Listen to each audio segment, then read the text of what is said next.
வணக்கம் நண்பர்களே. நிஃப்டி 50 பார்த்தீங்கன்னா, வெள்ளிக்கிழமை அன்னைக்கு ஒரு 63 பாயிண்ட் பாசிட்டிவ் க்ளோஸ் ஆயிருக்கு. மோஸ்ட்லி எல்லா செக்டாருமே பார்த்தீங்கன்னா, நல்ல ஒரு பாசிட்டிவ் மொமெண்ட்ல தான் க்ளோஸ் ஆயிருக்கு. இந்த வாரத்தில மட்டும் நிஃப்டி 50 பார்த்தீங்கன்னா, கிட்டத்தட்ட ஒரு 1/2% மேல கீழ இறங்கி தான் இருக்குது. பெரிய அளவுக்கு ஒரு ப்ராஃபிட்டே இல்ல. ஒரு சைட்வேஸ்ல தான் போயிருக்கு. பாருங்க, ஒரு சின்னதா ஏற்றம், இறக்கம், ஏற்றம், இறக்கம் அப்படியே அந்த இதுலயே க்ளோஸ் ஆயிருக்கு. இந்த ஒரு மாசத்துல ஓவராலா இந்த ஒரு மாசத்துல மட்டும் பார்த்தீங்கன்னா, கிட்டத்தட்ட ஒரு 1.5% வரைக்கும் இறங்கிடுச்சு. என்னன்னா, போன வாரத்துல பார்த்தீங்கன்னா, போன வாரத்துக்கு முந்தின வாரம் பார்த்தீங்கன்னா, அந்த நல்ல ஒரு எஃப்ஐ வாங்க ஆரம்பிச்சாங்க. நல்ல ஒரு பீக்ல போனது. கிட்டத்தட்ட ஒரு 1000 பாயிண்ட் ஏறுனுச்சு. அந்த இதில தான் பார்த்தீங்கன்னா, ஆர்பிஐ மீட்டிங்கு அந்த ஏதோ நியூஸ் இம்பேக்ட்ட வச்சு நல்லா ஏறிட்டே போயிட்டே இருந்தது. அதுக்கப்புறம் பார்த்தீங்கன்னா, எஃப்ஐ விற்க ஆரம்பிச்சுட்டாங்க. அதுக்கப்புறம் பார்த்தீங்கன்னா, அடுத்தது கிறிஸ்மஸ்ஸு, நியூ இயர் அப்படின்னு சொல்லி எஃப்ஐயோட ஆக்டிவிட்டி வந்து ரொம்ப கம்மியாயிடுச்சு. அதனால பார்த்தீங்கன்னா, அந்த பெரிய அளவுக்கு ஒரு பையிங் ரேஞ்சே வரவே இல்ல மார்க்கெட்டு. இன்னும் பார்த்தீங்கன்னா, ஒரு சைட்வேஸ்ல தான் போயிட்டுருக்கு. ஒரு கிளியர் ட்ரெண்ட் மேலேயா, கீழேயா அப்படிங்கிற மாரி ஒரு இதுவும் வரல. இன்னும் ஒரு 10 நாளாவது எடுக்கும்னு நெனைக்கிறேன். ஒரு எஃப்ஐ வந்து ஒரு ஜனவரி 10க்கு மேல உள்ள வர ஆரம்பிச்சுருவாங்க. அதுக்கப்புறம் வந்தாங்கன்னா, ஒரு கிளியர் ட்ரெண்ட் கிடைக்க ஆரம்பிச்சுரும். மேல போறதா, இல்ல கீழ இறங்குறதா அப்படிங்கிறது தெரிய ஆரம்பிச்சுரும். ஸோ அத வச்சுக்கிட்டு நம்ம வந்து ஃபர்தரா எந்த ஒரு இன்வெஸ்ட்மெண்ட்டும் ஸ்டார்ட் பண்ணலாம். எந்த ஒரு ஸ்டாக்க வாங்குறதுனாலும் நீங்க ஃபர்தரா அனலைஸ் பண்ணீங்க, ட்ரெண்ட பாருங்க. அதுக்கு ஃபண்டமெண்டல்லாம் செக் பண்ணி பார்த்துட்டு, அதுக்கப்புறமா ஸ்டாக்ஸ கொஞ்சம் பை பண்ண ஆரம்பிங்க. இப்போ மார்க்கெட் அப்டேட்ல போயிடலாம். மார்க்கெட் அப்டேட்ல பார்த்தா, இப்போ ஜனவரி 13 அன்னைக்கு HCL வந்து அவங்களோட ரிசல்ட் வந்து குடுக்க போறாங்க. இந்த செப்டம்பர் டூ டிசம்பர் குவார்ட்டரோட ரிசல்ட் வந்து அனௌன்ஸ்மென்ட் பண்ண போறாங்க.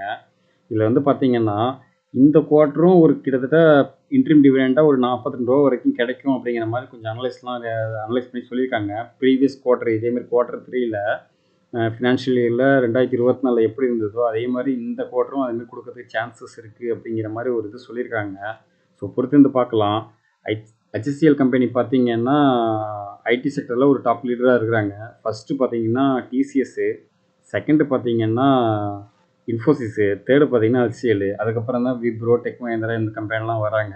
ஸோ இது நல்ல ஒரு கம்பெனி. இந்த ஸ்டாக்கை கன்சிடர் பண்ணலாம். பட் இப்போ என்னன்னா, ஓவர் ரேஞ்சில் இருக்குது.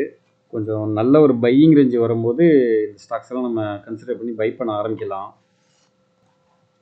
அடுத்ததா டாடா குரூப்லேருந்து ஒரு பெரிய அனௌன்ஸ்மெண்ட் ஒன்று வந்திருக்கு. டாடா குரூப்போட தலைவர் வந்து பார்த்தீங்கன்னா, நோயல் டாட்டா வந்து ஒரு 5 லட்சம் ஜாப் வந்து கிரியேட் பண்ணணும் அப்படிங்கிற மாதிரி சொல்லியிருக்காங்க. யார்கிட்ட சொல்லியிருக்காங்கன்னா, சேர்மன்ட்ட சொல்லியிருக்காங்க. ஸோ அவரும் இதை அக்ரி பண்ணி நெக்ஸ்ட் 5 இயர்ஸில் கிட்டத்தட்ட ஒரு 5 லட்சம் ஜாப்ஸ் வந்து ரெடி பண்ணலாம் அப்படிங்கிற மாதிரி பிளான் பண்ணியிருக்காங்க. இதில் வந்து பார்த்தீங்கன்னா, மேனுஃபேக்சரிங் செக்டார்லேயும், டெலிகாம், ரீட்டைல், ஹாஸ்பிட்டாலிட்டி அப்படின்னு சொல்லி ஒவ்வொரு செக்டார்லேயும் ஒவ்வொரு இது ஜாப் கிரியேட் பண்ணி புதுசாக படிச்சுட்டு வரவங்க, எக்ஸ்பீரியன்ஸ் உள்ள ஆளுங்களுக்கு எல்லாமே ஜாப் இது கொடுக்கணும் அப்படின்னு சொல்லி ஒரு டாட்டா வந்து புதிய களத்தில் இறங்கியிருக்காங்க. இதனால் பார்த்தீங்கன்னா, ஏகப்பட்ட பேருக்கு பெனிஃபிஷியல் ஆக போகுது. டாடா குரூப் வந்து பார்த்தீங்கன்னா, அவங்களுக்கு மட்டும் பெனிஃபிஷியல் இல்லாமல் நம்ம இந்திய மக்களுக்கு எல்லாருக்குமே பெனிஃபிஷியல் பண்ணுறாங்க. ஸோ பொறுத்திருந்து பார்க்கலாம். எந்த மாதிரி ஜாப்ஸ்லாம் வருது என்னன்னு பார்த்துட்டு நம்ம அதில் அப்ளை பண்ணிக்கலாம். இந்த ஒரு இதனால பார்த்தீங்கன்னா, டாடா கம்பெனியோட ரெவென்யூ இன்க்ரீஸ் ஆகும். சேல்ஸு எல்லாமே ப்ராஃபிட்டபுளாக வர ஆரம்பிக்கும்.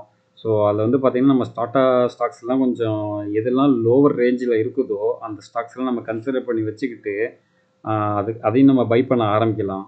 ஸோ எல்லா ஸ்டாக்ஸையும் கொஞ்சம் வாட்ச் பண்ணிகிட்டே இருங்க.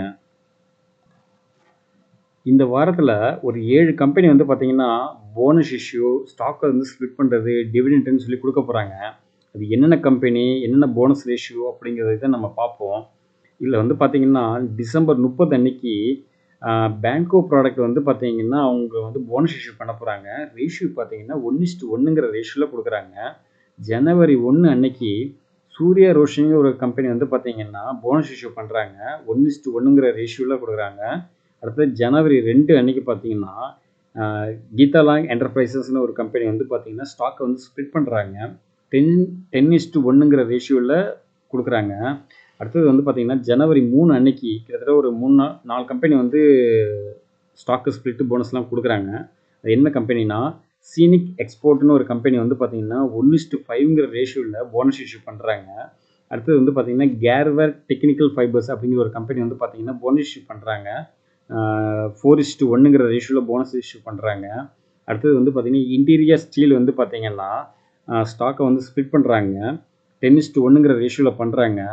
ரினியூவபிள் எனர்ஜி கம்பெனியான கேபிஐ கிரீன் எனர்ஜி வந்து பார்த்தீங்கன்னா போனஸ் இஷ்யூ பண்ணுறாங்க. 1:2ங்கிற ரேஷியோவில் பண்ணுறாங்க. இதில் வந்து கேபிஐ கிரீன் பார்த்தீங்கன்னா ரீசெண்டாக தான் ஸ்டாக் வந்து ஸ்ப்ளிட் பண்ணாங்க. பிஃபோராக பார்த்தீங்கன்னா 900 ரேஞ்சில் இருந்தது. அதுக்கப்புறம் பார்த்தீங்கன்னா ஒரு 1000 வந்துச்சு. அதுக்கப்புறம் பார்த்தீங்கன்னா ஒரு ஃபர்தர் ஃபாலு கிட்டத்தட்ட ஒரு 720 730 வரைக்கும் போனது. இப்போ கொஞ்சம் மேலே ஏற ஆரம்பிச்சிது. இப்போ திருப்பி பார்த்தீங்கன்னா அவங்க போனஸ் இஷ்யூ பண்ணுறாங்க. ஸோ இந்த ப்ரைஸ்லேருந்து பார்த்தீங்கன்னா இன்னும் கீழே போயிடும். எப்போ இருந்தாலும் ஒரு 300 ரூபாய்க்கு கீழே வரதுக்கு சான்சஸ் இருக்குது. ஸோ க்ரீன் எனர்ஜி செக்டரில் கேபிஐ கிரீனும் அவங்களும் இருக்கிறாங்க. பட் என்னென்னா ஃபண்டமெண்டல் வைஸ் பார்க்கும்போது கொஞ்சம் ஆவரேஜான கம்பெனி தான். பெரிய அளவுக்கு ப்ராஃபிட்டபுளாக இல்லை. ஸோ இந்த ஸ்டாக்கை நீங்கள் கொஞ்சம் பாசிட்டிவ்ஸில் போட்டு வைங்க. நல்ல ஒரு பையிங் ரேஞ்ச் வரும்போது இந்த ஸ்டாக்கெல்லாம் நீங்கள் கொஞ்சம் அக்யூமுலேட் பண்ண ஆரம்பிக்கலாம். டிவிடெண்டும் சும்மா பார்ஷியலாக தான் கொடுக்குறாங்க. ஒரு 0.2% வரைக்கும் தான் கொடுக்குறாங்க இந்த கம்பெனியும். ஸோ இந்த ஸ்டாக்கையும் நீங்கள் கொஞ்சம் கன்சிடர் பண்ணி வச்சுக்கிங்க. அடுத்ததாக கேம்ஸ் கம்பெனி பார்த்தீங்கன்னா டிவிடெண்ட் வந்து அனௌன்ஸ்மெண்ட் பண்ண போகிறாங்க.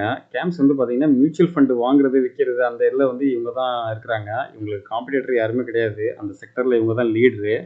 இவங்க வந்து டிவிடெண்ட் அமௌண்ட் கொடுக்க போகிறாங்க. ₹10.50 ரேஷியோவில் கொடுக்க போகிறாங்க. ரெக்கார்ட் டேட் பார்த்தீங்கன்னா February 7ன்னு சொல்லியிருக்காங்க. இதில் வந்து பார்த்தீங்கன்னா அடுத்த மாதம் ஜனவரி 29 அன்னைக்கு ரிசல்ட்டும் வரப்போகுது. இந்த குவார்ட்டர் 3யோட ரிசல்ட்டும் அனௌன்ஸ்மெண்ட் பண்ண போகிறாங்க.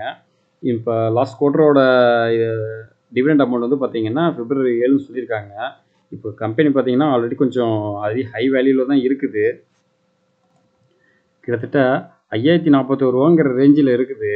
ப்ரீவியஸாக பார்த்தீங்கன்னா ஒரு 3500 3700 ரேஞ்சில் இருந்தது. அதுக்கப்புறம் நல்லாவே ஏற ஆரம்பிச்சிது. இப்போ பார்த்தீங்கன்னா கிட்டத்தட்ட 5000 ரூபாய்க்கு மேலே போயிடுச்சு. இது இன்னும் ஏறதுக்கு அதிக சான்சஸ் இருக்குது. ஏன்னா இவங்க செக்டரில் காம்படிட்டர்னு வேறு யாருமே கிடையாது. இவங்க தான் லீடராக இருக்கிறாங்க. ஸோ இந்த கம்பெனி ஃப்யூச்சரில் மேபி ஸ்டாக்கு ஸ்ப்ளிட்டு போனஸ்னு எதாவது கொடுக்க சான்சஸ் இருக்குது.